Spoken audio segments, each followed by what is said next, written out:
À 84 ans, Dionne Warwick avoue qu'il était le seul à pouvoir me faire ça. Dionne Warwick est né Mary Dionne Warwick le 12 décembre 1940 à East Orange, dans le New Jersey, dans une famille où la musique était tissée dans le tissu de la vie quotidienne. Sa mère, Lee Drinkard Warwick, était la directrice des Drinker Singers, l'un des groupes de gospel les plus respectés de l'époque. Son père, Manel Warwick, subvenait aux besoins de la famille tout en nourrissant un profond amour pour la musique et les arts. Dès le début, Diane a été entourée de voix puissantes, d'un culte passionné et des traditions de la musique gospel afro-américaine. Elle a grandi dans une famille soudée qui valorisait la foi, la résilience et la communauté. Le foyer Warwick était rempli de musique à chaque instant, avec des répétitions, des spectacles et des services religieux qui ont façonné les premiers souvenirs de Diane. Diane, sa sœur Dédé et sa tante Houston étaient profondément immergées dans le monde du gospel, formant leur propre ensemble connu sous le nom de gospel. C'est grâce à ce groupe que Dion a développé sa présence sur scène et perfectionné la clarté vocale et l'expressivité qui allaient plus tard définir sa carrière.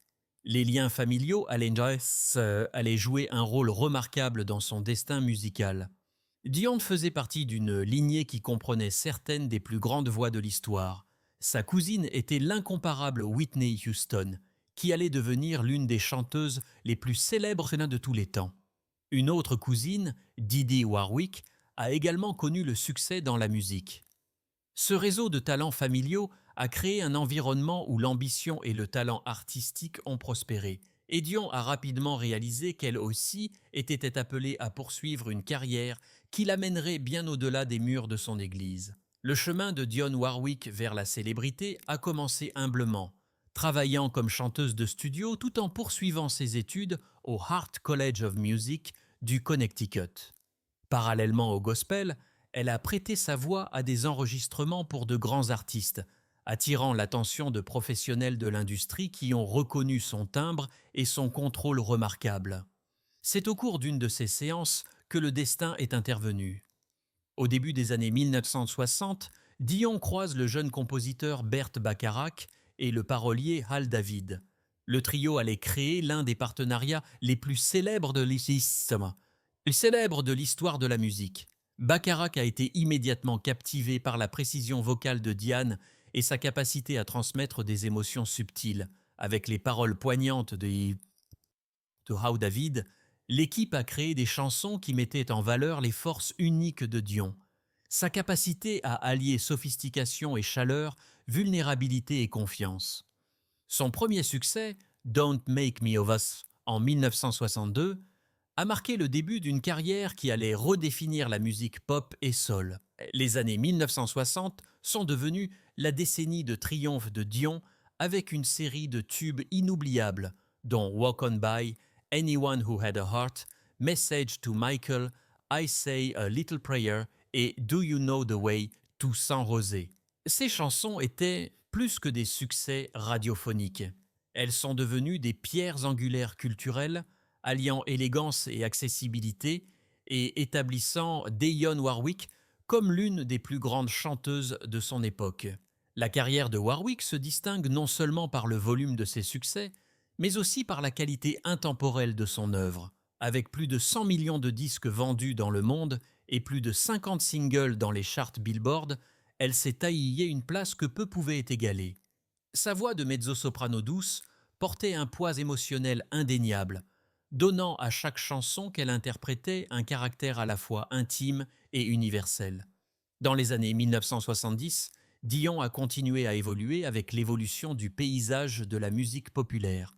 Elle a signé avec Warner Brothers Records, puis avec Arista Records, où elle a connu un regain de popularité sous la direction de Clive Davis. Des chansons comme I'll Never Love This Way Again et Déjà Vu lui ont valu de nouveaux Grammy Awards et ont réaffirmé sa capacité à durer dans une industrie compétitive. L'un des moments forts de sa carrière. L'un moment fort de sa carrière est survenu en 1985 lorsqu'elle a fait équipe avec Elton John, Gladys Knight et Stevie Wonder pour enregistrer That's What Friends Are For. Initialement conçue comme une simple collaboration, La chanson s'est transformée en un hymne de compassion lorsque les recettes ont été versées à la recherche sur le sida. Non seulement la chanson est devenue un succès en tête des charts, mais elle a également démontré la capacité de Warwick à utiliser sa plateforme pour des causes importantes. C'est devenu un moment décisif dans la lutte contre le sida, mettant en évidence Warwick à la fois comme interprète et comme humanitaire. Sa liste de collaborations se lit comme un who's who de la royauté musicale. De sa collaboration avec Isaac Hayes et Smokey Robinson à ses duos avec Luther Vandross et Jeffrey Osborne, la voix de Dion s'est harmonieusement mêlée à d'autres tout en conservant son individualité. Elle s'est imposée comme une force d'unification dans la musique, transcendant les genres et les générations. Au-delà de ses réalisations extraordinaires dans la musique, Dionne Warwick a toujours utilisé sa célébrité pour le bien commun. Elle s'est profondément impliquée dans le travail humanitaire et caritatif, prêtant sa voix à des causes mondiales. En 2002, elle a été nommée ambassadrice mondiale des Nations Unies pour l'Organisation des Nations Unies pour l'alimentation et l'agriculture, FAO. Dans ce rôle, elle a beaucoup voyagé, sensibilisant le public à la faim et à la sécurité alimentaire, en particulier dans les pays en développement. Elle est devenue une lueur d'espoir pour les communautés dans le besoin, montrant que l'influence des célébrités pouvait être transformée en un changement réel dans le monde. Son travail de plaidoyer a également inclus des efforts pour lutter contre la stigmatisation du VIH-Sida, les inégalités raciales et la pauvreté. Le succès de That's What Friends Are For n'est qu'un exemple de sa capacité à mobiliser les communautés par le biais de la musique. Mais elle a continué à défendre ses causes longtemps après que la chanson ait disparu des charts. Warwick a démontré qu'elle n'était pas seulement une chanteuse à la voix d'or, mais aussi une femme dotée d'un profond sens des responsabilités morales.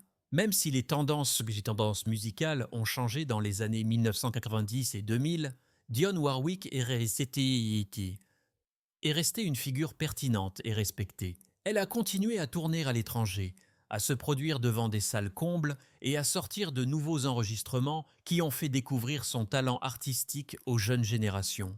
Son phrasé distinctif et ses interprétations gracieuses des paroles ont fait en sorte que son œuvre n'a jamais perdu sa résonance émotionnelle. En 1966, au sommet de sa gloire naissante en tant que l'une des voix les plus prometteuses connues de la musique populaire américaine, Dionne Warwick a épousé l'acteur et batteur William Elliott. Leur union a attiré l'attention non seulement parce que Warwick s'imposait déjà comme un nom familier avec des chansons à succès écrites par Burt Bacharach et Al David, mais aussi parce qu'Elliott était lui-même un musicien et un artiste talentueux, surtout connu comme batteur de jazz et acteur occasionnel. Les deux partageaient un amour mutuel pour la musique et l'industrie du divertissement, ce qui les avait initialement rapprochés. Cependant, comme c'est souvent le cas avec les jeunes couples qui essaient de concilier amour, carrière et pression de la célébrité, leur mariage a rencontré des difficultés dès le début. Un an plus tard, en mai 1967, le couple a divorcé, marquant un chapitre bref mais passionné dans la vie personnelle de Warwick. Pourtant, l'histoire de Warwick et Elliott ne s'est pas arrêtée là. Malgré les tensions qui avaient causé leur séparation initiale, le couple a découvert que leur lien était trop fort pour être complètement rompu. Après une période de réconciliation, ils ont décidé de donner une autre chance à leur mariage. Dans un geste romantique, Warwick et Elliott se sont remariés en août 1967, choisissant le cadre enchanteur et glamour de Milan, en Italie, comme lieu de leur deuxième mariage. Milan, connue comme l'une des capitales de la mode au monde, a fourni une toile de fond d'une élégance frappante pour leur engagement renouvelé, et le remariage a symbolisé un nouveau départ rempli d'espoir, de pardon et de la promesse de stabilité pour l'avenir. Leur vie de famille a commencé à s'épanouir dans les années qui ont suivi. Le 18 janvier 1969, alors qu'elle vivait à East Orange, dans le New Jersey, Dionne Warwick a vécu l'un des moments les plus heureux de sa vie en donnant naissance à son premier fils, David Elliott. L'arrivée de David a marqué une nouvelle ère pour Warwick, qui, malgré son emploi du temps chargé de stars internationales, a embrassé la maternité avec un amour et un dévouement profond. East Orange, où elle vivait à l'époque, est devenu un lieu où Warwick pouvait tenter de concilier son extraordinaire carrière avec les responsabilités et les joies d'élever un enfant. David suivra plus tard les traces de ses parents, poursuivant une carrière dans la musique et devenant batteur et chanteur à part entière, un reflet clair de l'héritage artistique qui lui a été transmis. Quelques années plus tard, en 1973, la famille de Warwick s'agrandit à nouveau lorsqu'elle donne naissance à son deuxième fils, Damon Elliott. Avec l'arrivée de Damon, Warwick et Elliott ont maintenant 2 fils, et leur foyer reflète un mélange de créativité, de culture et des complexités de la vie dans le show business. Damon, comme son frère aîné, a hérité des gènes musicaux de la famille et est devenu un producteur et compositeur primé aux Grammy Awards, travaillant avec certains des plus grands noms de la musique contemporaine. Sa carrière, tout comme celle de David, témoigne de l'environnement musical et de l'inspiration qu'ils ont tous deux connue en grandissant dans le foyer Warwick Elliott. Cependant, malgré les bénédictions de la famille et les tentatives de réconciliation, le mariage de Warwick et Elliott a fini par s'effondrer à nouveau sous la pression du monde du divertissement et des différences personnelles. Le 30 mai 1975, après près d'une décennie passée à essayer de faire fonctionner leur relation, le couple s'est séparé. Warwick, qui s'était toujours efforcé de concilier ses engagements professionnels et sa vie personnelle, a été confronté à la douloureuse réalité que son mariage ne pouvait plus être maintenu.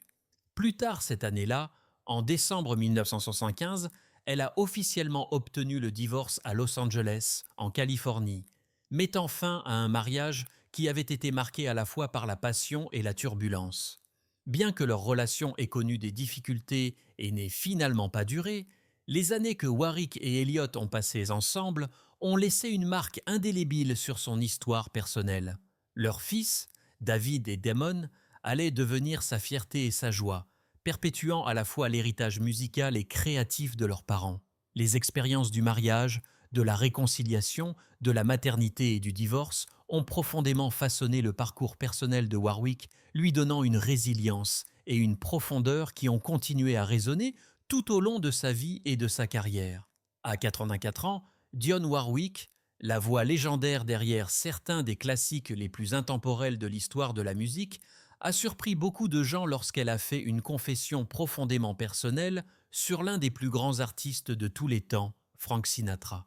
Avec une vie de réalisation, de récompenses et de rencontres avec certaines des figures les plus remarquables du monde du spectacle, Warwick s'est toujours comporté avec grâce, honnêteté et une présence inébranlable. Pourtant, lorsqu'elle a réfléchi à Sinatra, il y avait une rare vulnérabilité dans ses mots, une reconnaissance que même quelqu'un d'aussi fort est sûr d'elle qu'elle pouvait être profondément émue par l'influence d'un autre. C'était le seul qui pouvait me faire ça, a-t-elle admis doucement, sa voix portant le poids de décennies de souvenirs.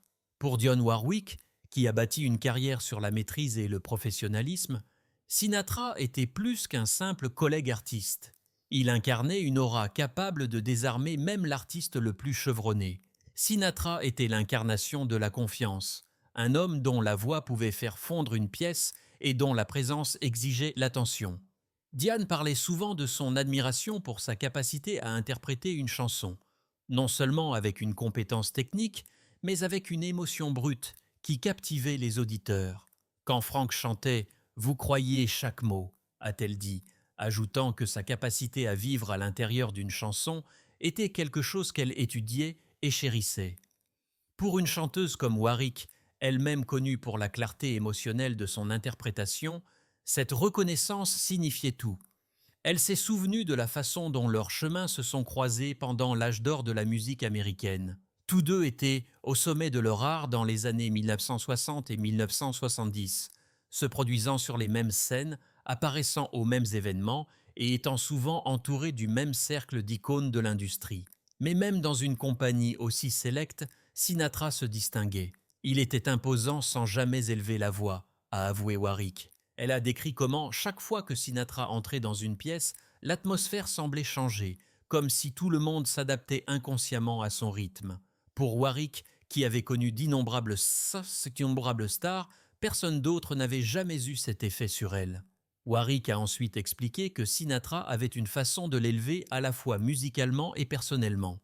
Il était généreux de ses conseils, en particulier lorsqu'il s'agissait de faire face aux pressions de la célébrité. Frank m'a dit un jour: ne les laisse pas te mettre dans une boîte, bébé. Tu chantes ce que tu ressens, et les gens le ressentiront aussi. Ces mots loqués l'ont accompagné tout au long de sa carrière, l'aidant à traverser les genres sans effort, passant de racines gospel à des tubes pop, à des ballades soul et même à des collaborations qui ont surpris son public. Pour Warwick, l'encouragement de Sinatra n'était pas seulement professionnel, il était profondément personnel. Il croyait en moi comme très peu de gens le faisaient, a-t-elle dit. Ce qui rendait Sinatra unique aux yeux de Warwick, c'était sa capacité à se connecter à un niveau qui dépassait la musique. Il avait une façon de la faire se sentir vue, même dans le tourbillon de la vie de célébrité. Je pouvais être dans une pièce pleine de gens, et si Frank était là, il trouverait un moyen de me faire savoir que j'étais importante, a-t-elle révélé. Pour une femme qui avait enduré les hauts et les bas de la célébrité, l'examen minutieux de la presse et les exigences constantes du monde du divertissement, ce genre de reconnaissance signifiait plus qu'elle ne pourrait jamais le dire. C'était le seul qui pouvait me faire sentir de cette façon, a-t-elle admis, marquant une pause avant d'ajouter: et je ne l'oublierai jamais. Alors qu'elle repense à sa longue et brillante carrière, Warwick n'hésite pas à attribuer à Sinatra le mérite d'être l'une des figures déterminantes de son parcours. Bien qu'elle ait travaillé avec des légendes comme Bert Bacharach, Al David, Stevie Wonder et tant d'autres, la place de Sinatra dans sa vie était unique. Frank était plus grand que nature, mais il ne m'a jamais fait sentir petite. Elle a dit qu'au lieu de cela, il l'a inspirée à s'élever, à apporter le meilleur d'elle-même à chaque scène, chaque note, chaque chanson. Aujourd'hui, alors que Dionne Warwick réfléchit à son héritage à 84 ans, sa confession sur Frank Sinatra ressemble à la fois à un hommage et à un aperçu du cœur d'une femme qui a passé sa vie à donner de la musique au monde. Ces mots sont porteurs d'une honnêteté qui nous rappelle que même les icônes ont leurs icônes, que même les voix les plus fortes sont parfois humiliées par la présence de la grandeur. Pour Warwick, Sinatra n'était pas seulement une star, il était le seul à pouvoir la toucher d'une manière qu'elle n'a jamais oubliée. Et dans cette confession, elle a révélé non seulement son admiration pour lui, mais aussi la vérité intemporelle que la musique, à son meilleur, est une question de connexion. Le genre qui reste avec vous longtemps après que la dernière note se soit évanouie.